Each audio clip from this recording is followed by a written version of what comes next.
Pode se sentar no seu lugar que nós vamos começar com um vídeo. Eu só não esqueci de conferir com o pessoal. O vídeo tá na mão, não tá? Aquele que é o desenho, tá bom? Vamos lá.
Vamos dar uma analisada nesse desenho, nesse vídeo, né?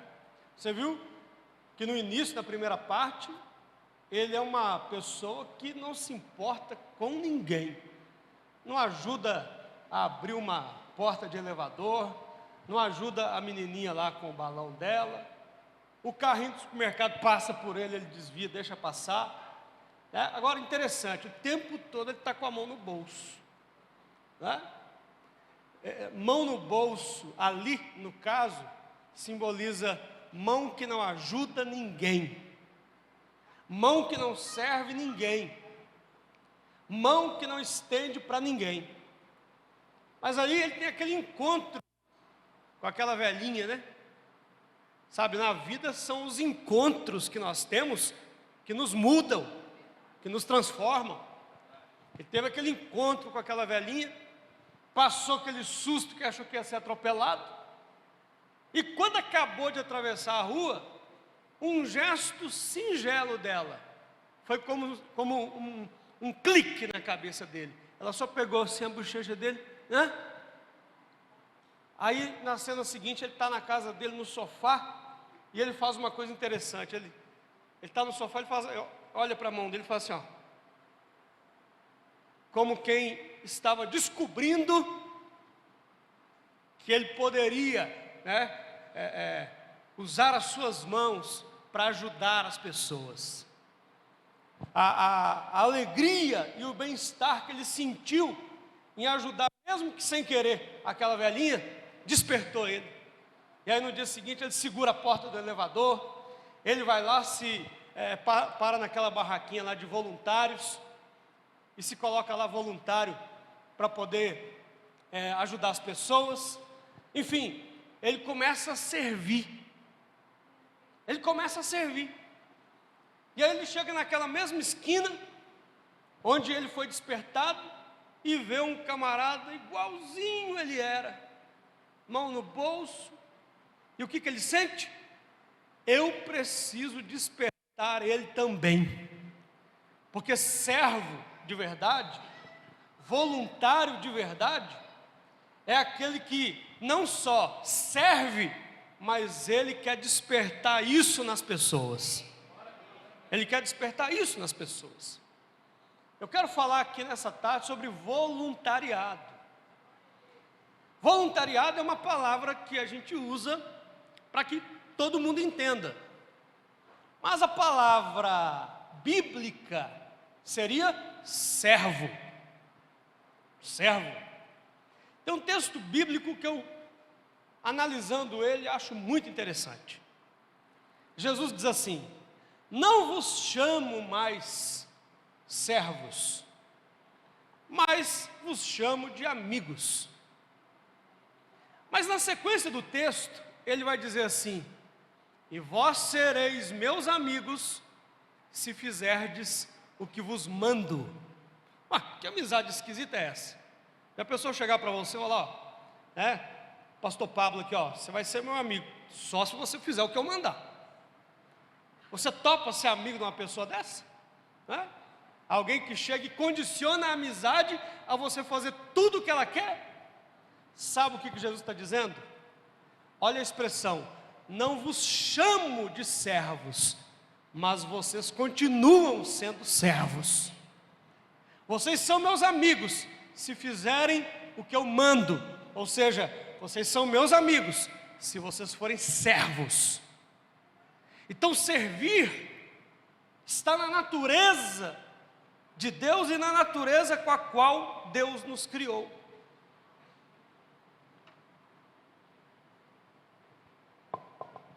Pessoas que atuam em projetos voluntários vivem em média 4 anos mais.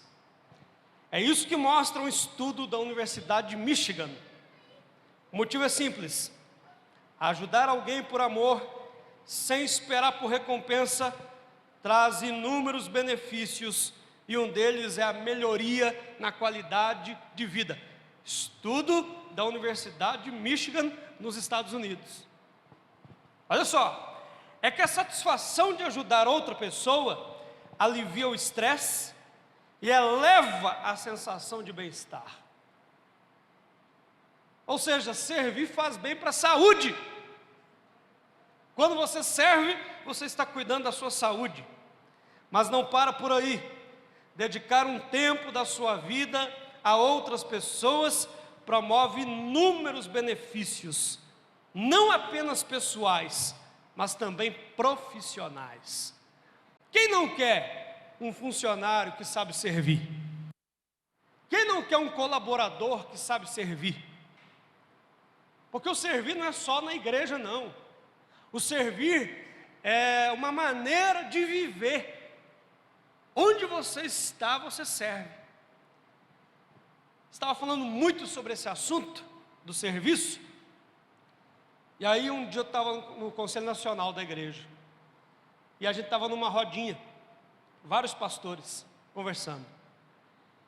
Aí eu saí assim para pegar um café. Me veio um negócio assim: vê se o pessoal quer café e serve eles. Aí eu voltei e falei assim: gente, vou pegar um café. Alguém aqui quer café? Primeira coisa que eu percebi, eles assustaram. Já ficaram meio assustados. Não preocupa não. Não, você quer? Mas eu quero. Aí eu fui pegando café, dando para eles assim. E eu percebi neles o estranhamento.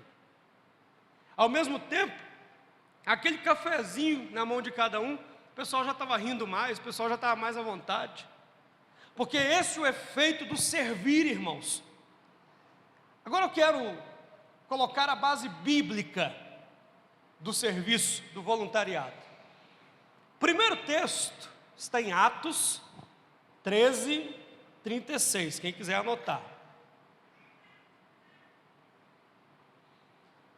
Tendo, pois, Davi servido ao propósito de Deus em sua geração, adormeceu e foi sepultado com seus antepassados.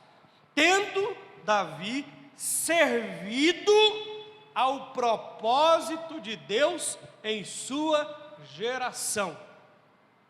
Deixa eu dar para vocês aqui um conceito bíblico de geração. Porque o conceito secular de geração é, hoje em dia reduziu esse tempo, mas lá no passado a gente dizia que a cada 20 anos é uma geração. Hoje, se bobear, a cada 5 anos é uma geração. Então, tem a geração dos meus pais, tem a geração intermediária aí, né? Meu pai está com 80, aí tem a geração que está com 60, tem a nossa geração, 40 e poucos anos, tem a geração dos 20 e poucos anos. Então esse é o conceito secular de geração. Acontece que o conceito bíblico, quando a Bíblia fala de geração, o conceito não é esse. O conceito bíblico de geração é todos aqueles que vivem e pisam a terra simultaneamente. Então aqui, todo mundo aqui, bíblica e espiritualmente, é a mesma geração. Não interessa se você tem 70, 20, 15 anos, 40, se nós estamos todos vivos aqui juntos, pisando na mesma terra, então nós somos a mesma geração. Davi não serviu quem tinha a sua idade, ele serviu as pessoas que conviviam com ele, as pessoas que viviam na época dele. Nós não servimos só quem tem a nossa idade. Ah não, eu sirvo os jovens, eu sirvo os mais velhos, eu sirvo as crianças. Não, nós temos que servir todos que vivem conosco, respiram o mesmo ar e pisam a mesma terra. Mateus 16, 25, pois quem quiser salvar a sua vida, a perderá, mas quem perder a sua vida, por minha causa, a encontrará. Aquele que perder a sua vida vai achá-la. Aquele que dedicar a sua vida a servir aos outros e parar de viver apenas para si mesmo, vai encontrar o verdadeiro significado da vida. O verdadeiro significado da vida não é encontrado quando nós vivemos para nós, mas quando nós vivemos para os outros. Tem uma coisa muito interessante quando a gente fala de dons. Dons espirituais. Me fala qual o dom espiritual que você recebe, que eu recebo, que é para edificação da minha própria vida. Apenas o falar línguas estranhas. Todos os demais dons você recebe não para você, mas para que os outros sejam abençoados. Dá uma analisada lá. Então, irmãos, você deve orar pedindo dom? Claro, mas ore pedindo que as pessoas à sua volta também recebam dons, porque a sua bênção depende delas terem também os dons, e não apenas você. Romanos 1, versículo 1, Paulo está se apresentando, e como é que ele começa? Paulo, servo do Senhor Jesus Cristo. Somente 2 coisas vocês precisam saber sobre mim. Meu nome é Paulo e eu sou servo de Jesus.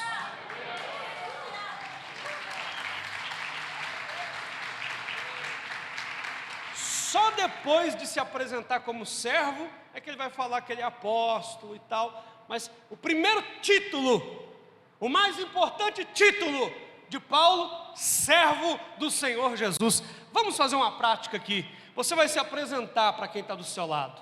Você vai dizer assim, por exemplo aqui, só que é o seguinte.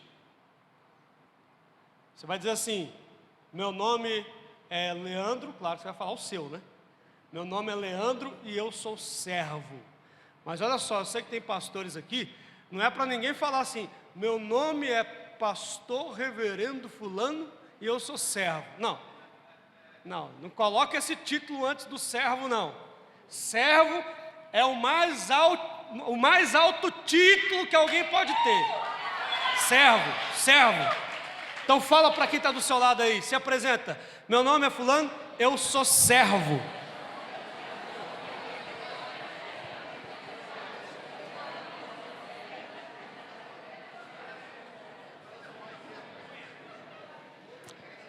Agora você vai dizer assim, diga assim: eu estou aqui para te servir. Eu estou aqui para te servir. E eu vou te ensinar como é que você responde essa frase. Você vai dizer assim: obrigado por me servir. Então, irmãos, chegou um convidado, chegou um visitante na igreja, ele vai assustar. Você vai chegar e falar assim: meu nome é fulano, eu estou aqui para te servir. A pessoa vai assustar. As pessoas não estão acostumadas com esse ambiente de voluntariado, de serviço.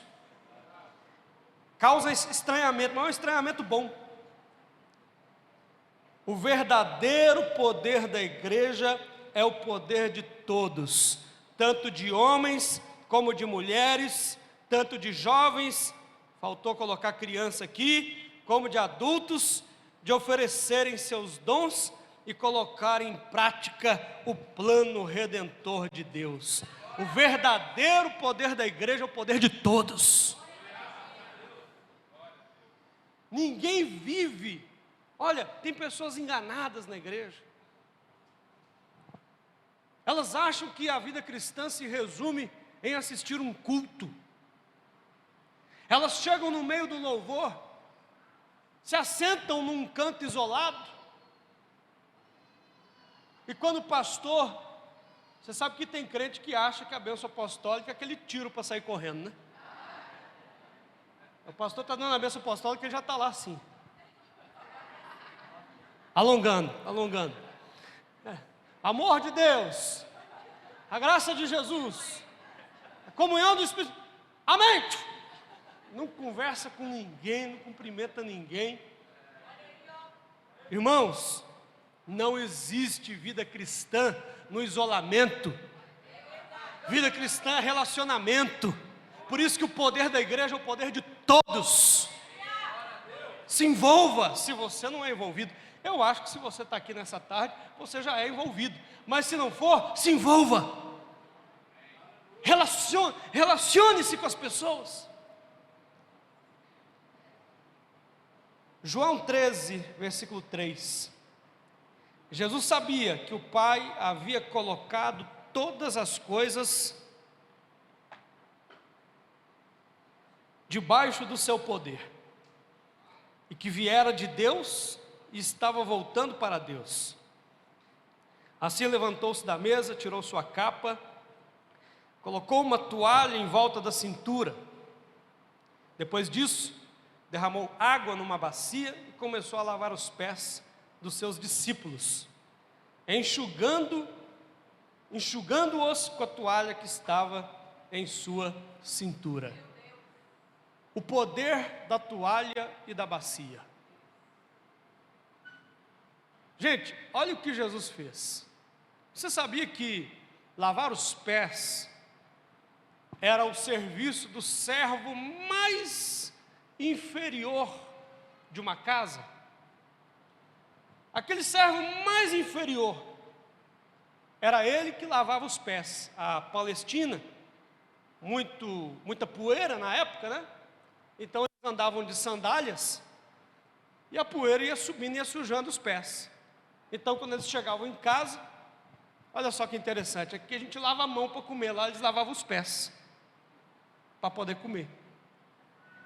Não, o servo que lavava os pés estava com dengue naquele dia, não foi servir. Eles chegaram e ficaram assim: e aí? Cadê o cara que lava o pé aqui?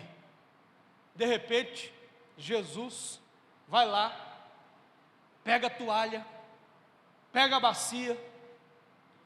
Pedro fala: não, Senhor, o Senhor não vai lavar meu pé não. Pedro era de extremos, né? Não vai lavar meu pé não. Ele falou: se eu não lavar, você não tem comunhão comigo. Não, então lava a cabeça também, as mãos, lava tudo. E Jesus foi lavando os pés daqueles homens. Mas sabe o que me chama a atenção? Não é à toa que foi escrito o versículo 3. O versículo 3 é a introdução. E ele mostra o seguinte: Jesus sabia exatamente quem ele era. Jesus não lavou os pés daqueles homens porque ele não sabia quem ele era. Ao contrário, ele sabia exatamente quem ele era. Olha aí, Jesus sabia que o Pai havia colocado todas as coisas debaixo do seu poder e que viera de Deus e estava voltando para Deus. Ele sabia quem ele era, ele sabia que toda a autoridade estava nas suas mãos. Ainda assim, ele se rebaixou à posição de um servo, para mostrar que servo é o principal título no reino de Deus.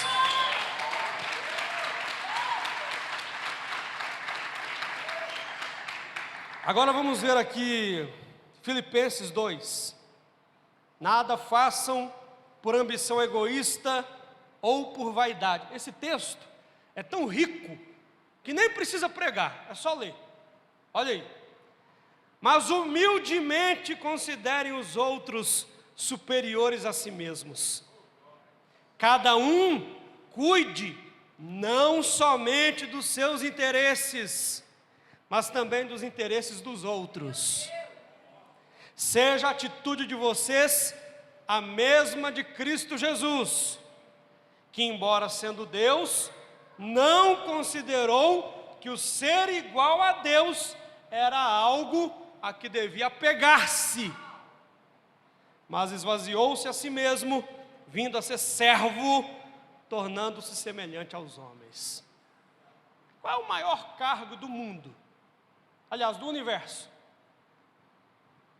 Se você vai olhando para cima, para cima, para cima, para cima, para cima, qual que é o maior cargo do universo? Deus. Hã?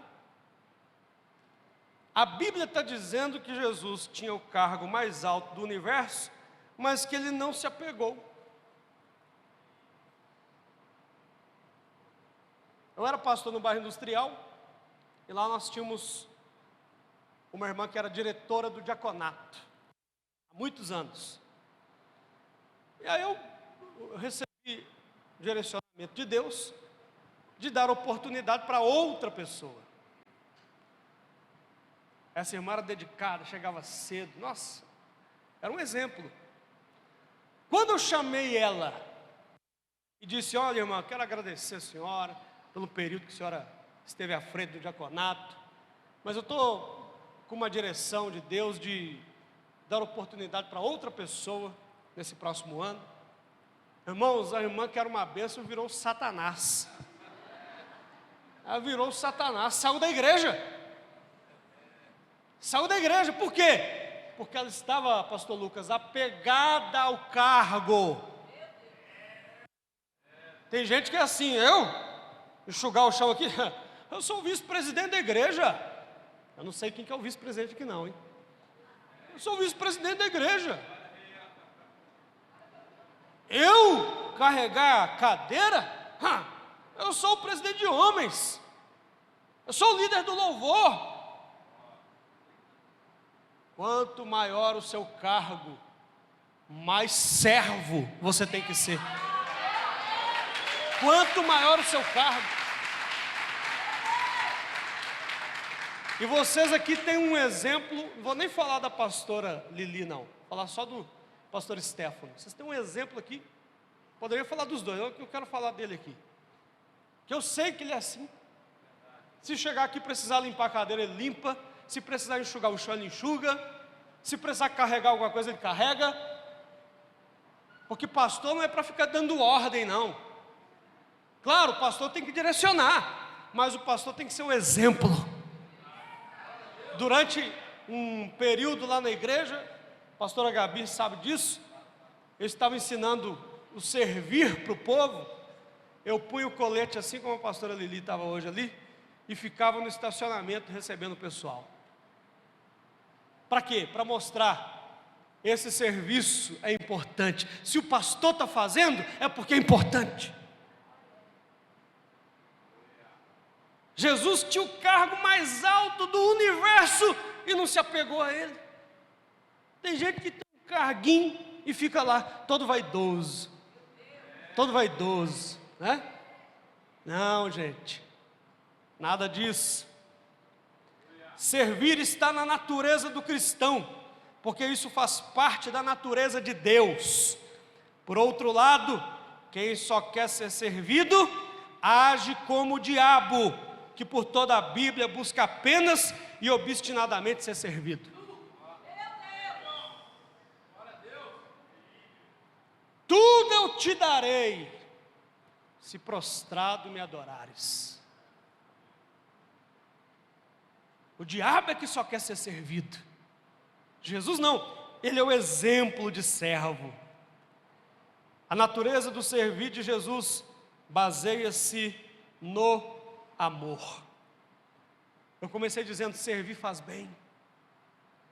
Servir faz bem para a saúde, faz bem para a mente, mas faz bem também para a vida espiritual.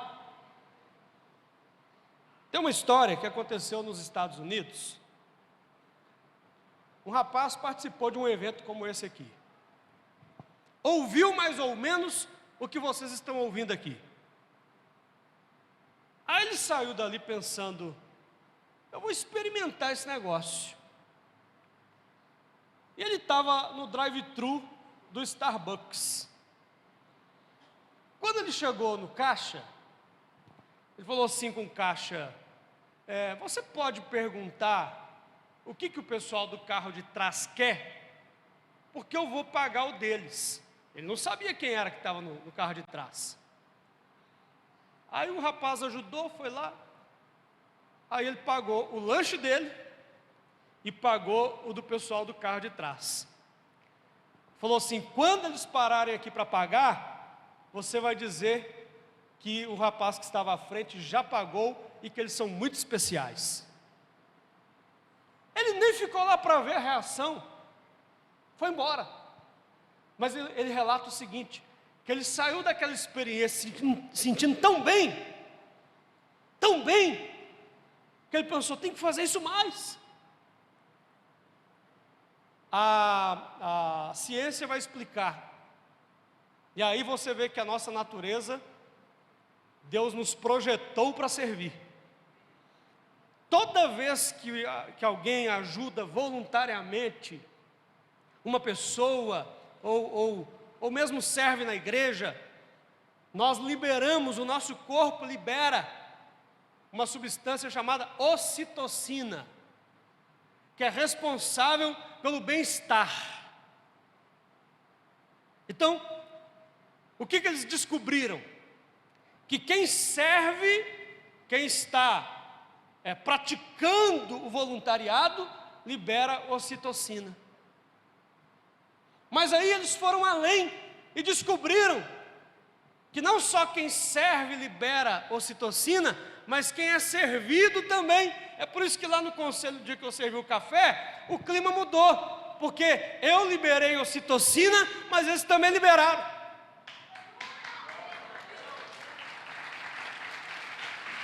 Só que a ciência vai além e descobre agora que não só quem pratica, não só quem recebe, mas quem está assistindo também libera ocitocina.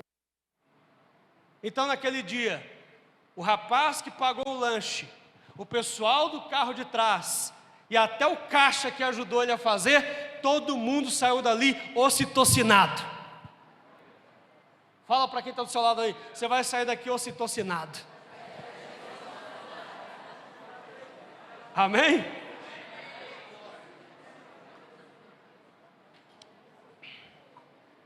Agora, caminhando aqui para a conclusão, quero dar um exemplo, aliás, 2 exemplos do mundo corporativo, mas que se aplicam também à igreja, ok? Alguém aqui já foi à Disney? Então, quando você for lá na Disney,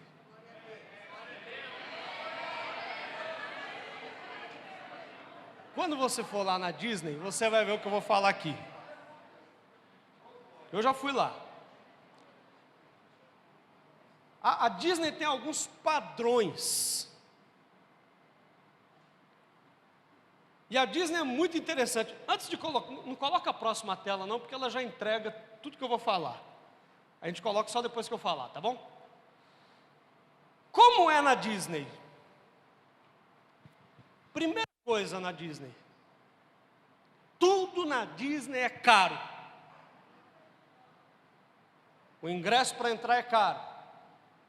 Comida é caro. Se você quiser pagar para não enfrentar fila, tem como, mas é caro.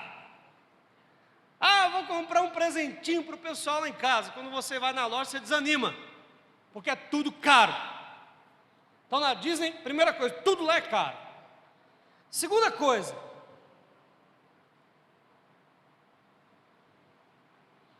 você chega no parque de manhã, geralmente a gente fica até a noite, o dia inteiro em pé. O dia inteiro em pé. Fila para andar nos brinquedos, fila para ir nas atrações. Você fica mais na fila do que no próprio brinquedo. E sempre em pé. Em pé. A comida você come mal na Disney. Você está achando que você vai chegar lá, você vai pedir um arroz, feijão, bife, batata frita? Não tem nada disso lá. Lá ou você come uma coxa de peru, ou você come um hot dog. Só que o hot dog lá nos Estados Unidos é diferente do nosso aqui. O hot dog lá é só o pão, uma salsicha pálida no meio e no máximo ketchup e mostarda. Só. E é caro. Come mal, fica em pé o dia inteiro, fila para todos os brinquedos e atrações, é virado e chacoalhado nos brinquedos o dia inteiro, fica até com dor de cabeça, mas você sai, impressionante, você sai no final do dia pensando assim, que lugar maravilhoso. Comeu mal, pagou caro, ficou em pé o dia inteiro, fila para tudo, e você ainda sai assim, nossa, que lugar fantástico, que lugar maravilhoso. Quais os segredos da Disney? São vários, mas eu quero destacar só um aqui. Eles chamam de Big Smile. O que é Big Smile? É o sorrisão. Sorrisão. Então todos os colaboradores da Disney precisam trabalhar sorrindo e felizes. Se alguém, eles são orientados, se alguém vier xingar você, começar a te xingar, você vai ficar assim, ó. A pessoa te xingando e você vai sorrir para ela. Antes do parque abrir, os supervisores passam conversando com os colaboradores. E a primeira pergunta que eles fazem é, você está bem? Você está feliz hoje? Se eles percebem que tem alguém que não está em condições de expressar alegria, felicidade, eles mandam a pessoa para o escritório naquele dia, ou até para casa. Porque para trabalhar na Disney, para ser colaborador na Disney, tem que ter sorrisão, tem que ser alegre, tem que rir o tempo todo. E de fato, né? Você chega lá, todo mundo que trabalha lá, rindo o tempo todo.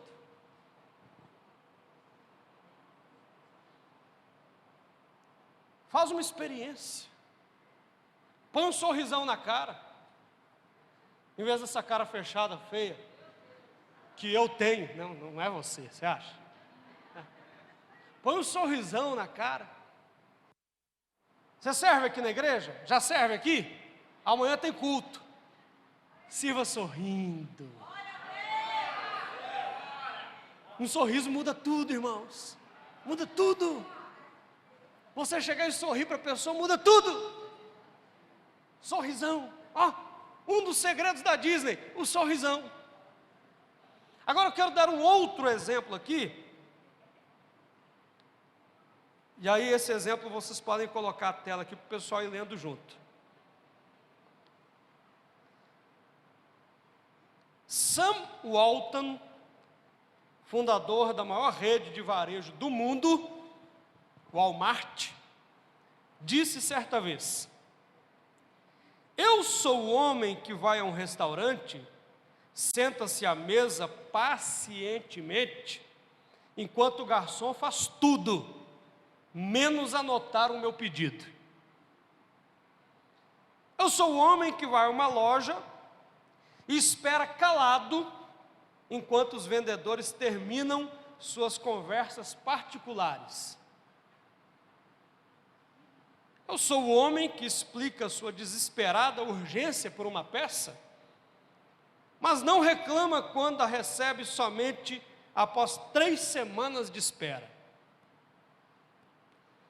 Você deve estar pensando que eu sou uma pessoa quieta, paciente, do tipo que não cria problemas. Engana-se. Eu sou o cliente que nunca mais volta. Não briga, não acha ruim, só não volta nunca mais. E quando eu vi isso, eu fiquei pensando sobre a minha igreja. Eu queria que você pensasse sobre a sua. Quantas pessoas tiveram uma experiência negativa na igreja por causa de alguém e nunca mais voltaram na igreja? E interessante, não reclama. Não chega para o pastor falando assim: ó, pastor, não vou voltar mais aqui por causa disso, disse disso. Simplesmente não voltam mais. Por causa da atitude de um, do comportamento de um. Talvez até pela falta de sorriso no rosto. A pessoa sente que foi maltratada, que fizeram desfeita com ela, e ela não volta nunca mais. Irmãos, ganhar uma alma não é fácil, perder é fácil. Jesus disse: quem comigo não ajunta, espalha. Você tem que ajuntar com o pastor, ajuntar com o pastor. O pastor, a pastora fazem isso aqui, ó, para trazer as pessoas para a igreja, para ganharem mais uma alma. E tem gente na igreja que é especialista em pôr para fora. Especialista em pôr para fora. Um dia desse eu cheguei lá na igreja, aí uma mulher veio falar comigo. Coisa rara a pessoa explicar por que ela está saindo. Sabe o que ela falou? Ó, pastor, eu vim para cá, estou gostando muito, eu vejo o seu trabalho, esforço da pastora. Acho que é bom vocês saberem disso, eu não vou mais ficar aqui. Mas por quê? Porque fulana de tal, lá no passado, a gente teve um problema. Nem era da igreja ainda. E aí quando eu cheguei aqui, eu vi que ela também frequentava aqui. E um dia desse ela cruzou comigo na rua e falou assim: não quero que você vá lá na igreja mais. Seu lugar não é lá. O nosso slogan lá é: seu lugar é aqui. Seu lugar não é lá. Viu? Onde eu estou não cabe você não. E aí ela saiu da igreja. Vontade de pegar e esganar uma pessoa dessa, viu? A gente fazendo isso aqui para ganhar alma e a pessoa pondo para fora. Concluindo, voluntário não é aquele que faz, é aquele que é. Não é aquele que faz, é aquele que é. Servir a cultura do reino é a transformação do coração. Fazer sem estar no coração não adianta nada. Você não serve para aparecer para o pastor, você não serve para alguém te elogiar. Se elogiar ou não elogiar, não interessa. Você serve porque você tem isso no seu coração.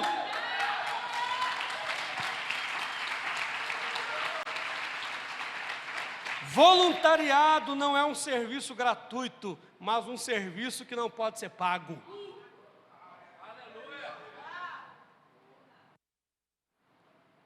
Lá na igreja, de vez em quando, chega para mim que alguém falou assim: ah, eu não vou pegar isso aqui não, tem pessoal que trabalha na igreja aí, pessoal que ganha da igreja.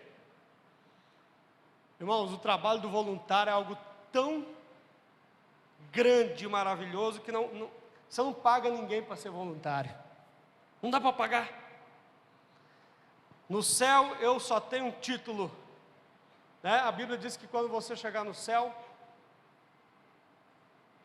Deus vai te receber assim: servo bom e fiel. Servo bom e fiel, entre no gozo do seu Senhor.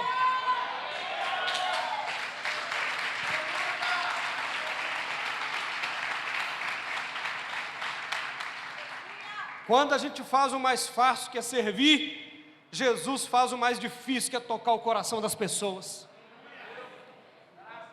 Os pequenos assistem, os grandes servem. E eu quero terminar fazendo esse desafio para você. Quem aqui gosta de futebol? Deixa eu ver. Levanta a mão aí. Quem gosta de futebol? Tá bom. Quem gosta de futebol e gosta mais de assistir do que jogar? Quem gosta mais de assistir? Deixa eu ver. Agora, deixa eu ver quem é que gosta mais de jogar. Levanta a mão. Geralmente, quem gosta de jogar é a maioria. Porque assistir é legal. Mas o gostoso é entrar no campo, entrar na quadra, pôr a camisa e chutar a bola. Se você até aqui só assistia as pessoas servindo, as pessoas trabalhando na obra, eu quero te fazer um desafio. Se eu tivesse aqui, eu jogaria uma camisa na sua mão, como quem diz: chegou a hora de você entrar em campo e jogar. Para de assistir e começa a jogar. Faço um desafio para você aqui. Durante 3 meses, entre no jogo. Você não vai querer sair nunca mais. Durante 3 meses, entre no jogo. Chega mais cedo na igreja, amanhã você já chega mais cedo. Pastor, o que tem para fazer aí? Então, tem que varrer ali. Tá bom, vou lá. Lá na maior igreja do mundo, a igreja do Po Yang Shu, que faleceu agora há pouco tempo, alguém foi lá visitar e me contou que viu um carrão, mas um carrão, parando assim na porta, motorista e tudo.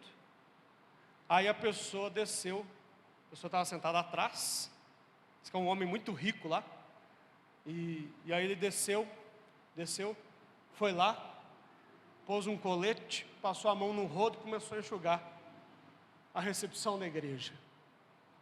Porque aqui todo mundo é servo. Entra no jogo. Fica de pé no seu lugar para a gente orar. Diga assim comigo: vive intensamente. Ame profundamente. E sirva generosamente. Põe a mão sobre o seu coração que eu quero orar. Senhor, em nome de Jesus, eu oro por cada um que aqui está e te peço, Senhor, usa a nossa vida. Nós queremos entrar no jogo, nós queremos servir de todo o coração. Nós queremos viver intensamente, amar profundamente e servir generosamente. Eu quero profetizar sobre esta igreja, uma igreja de servos, em nome de Jesus nós oramos e declaramos, e que todos digam amém. Deus abençoe vocês. Que Ele cresça, que eu diminua,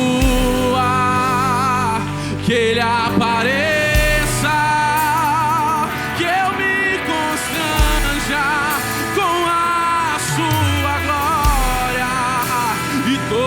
seu amor, infinita humildade. Cante isso bem forte, levanta sua voz e cante. Que Ele cresça, que eu diminua,